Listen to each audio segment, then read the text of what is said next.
सबसे पहले तो आपके चैनल के माध्यम से मैं तमाम दर्शकों को अपनी ओर से, प्रदेशवासियों को, देशवासियों को स्वतंत्रता दिवस के इस कार्यक्रम के उपलक्ष्य पर आप सभी को हार्दिक बधाई देता हूँ, शुभकामनाएं देता हूँ। और उन महान वीर सपूतों को भी जिन्होंने देश की आज़ादी के लिए, देश की प्रभुता और अखंडता के लिए जो है अपना बलिदान दिया और गुलामी की जंजीरों से जो है देश को आज़ाद करवाया, तो उन सभी बलिदानियों के भी आज हमने यहाँ पर इस कार्यक्रम के माध्यम से जो है याद किया है। और हिमाचल प्रदेश के भी हर ज़िले से और कांगड़ा ज़िला से भी विशेष रूप से काफ़ी ज़्यादा हमारे जो बलिदानी हैं,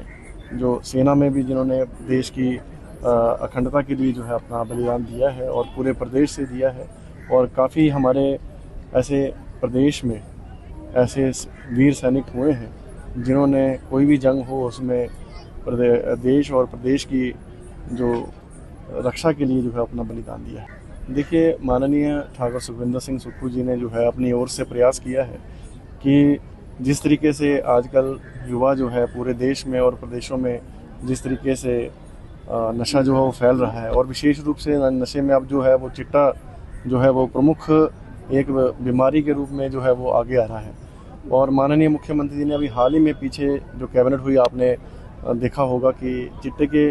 विरुद्ध जो है एक कैंपेन जो है वो पूरे प्रदेश में चलाया जाएगा। और एनडीपीएस एक्ट में भी बदलाव जो है विधेयक लाए थे, और उसके माध्यम से प्रदेश सरकार ने एक पहल की है कि जो ये कारोबारी हैं, चिट्टे के हों चाहे किसी और मादक जो सेवन है उसका करते हैं, नशीली दवाओं का और नशीले पदार्थों का सेवन करते हैं, तो उसके ऊपर सरकार ने जो है निर्धारित किया है, उनके ऊपर जुर्माना भी निर्धारित किया है और सज़ा का भी प्रावधान रखा है। और माननीय मुख्यमंत्री जी ने खेल को बढ़ावा देने के लिए भी अपनी ओर से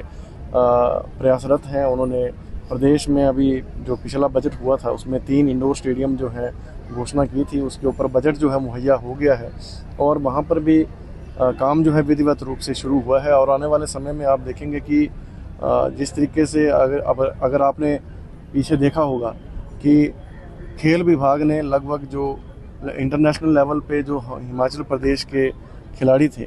उनको लगभग एक मुश्त जो है 17 करोड़ के करीब हमने जो है वो प्राइज डिस्ट्रीब्यूशन किया था। और हिमाचल प्रदेश में अगर आप पिछले 5-10 सालों से अंतराल से देखें तो हिमाचल प्रदेश में काफ़ी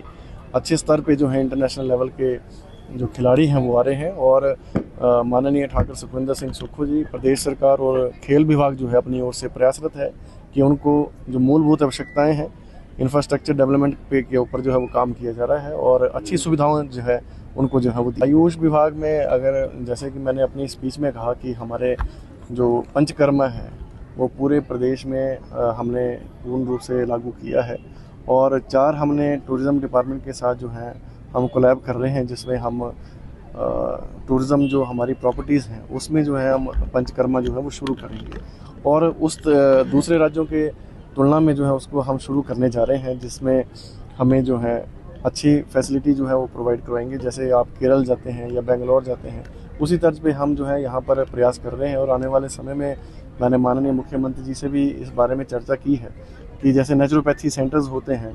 जैसे अन्य राज्यों में जाएँ तो वहाँ पर जो है वो नेचुरोपैथी सेंटर्स हैं, तो हम प्रदेश में भी एक प्लान कर रहे हैं कि नेचुरोपैथी सेंटर जो है आने वाले समय में जो है यहाँ पर बनाएंगे। और उसका अगर आपने देखा होगा कि पिछली सरकार के समय में उसको पूर्ण रूप से वो रिवर बेड के ऊपर ही बना दिया गया और स्वाभाविक रूप से जब 2023 में यहाँ पर डिज़ास्टर आया तो उसमें उसका कुछ भाग जो है वो चला गया। अभी उसके ऊपर मैंने काम करा है और उसका कुछ पोर्शन जो है वो काफ़ी हद तक जो है वो नदी के उस पर आ गया है। हमने डिज़ास्टर मैनेजमेंट से पैसा मांगा है क्योंकि वो सारा चैनलाइजेशन जो है नदी का होना है, ये नहीं है कि आयुर्वेदिक बिल्डिंग का ही होना है। पूरी जब नदी का चैनलाइजेशन होगा तभी उसके ऊपर जो काम शुरू होगा। अभी हमने पीछे दिल्ली से भी एक सेंटर टीम आई थी, उन्होंने भी इंस्पेक्ट किया है और साथ में हमारे विभाग ने भी किया है। कुछ पोर्शन उसका जो है वो काट के जो है फिर से उसको रिस्टोर किया जाएगा।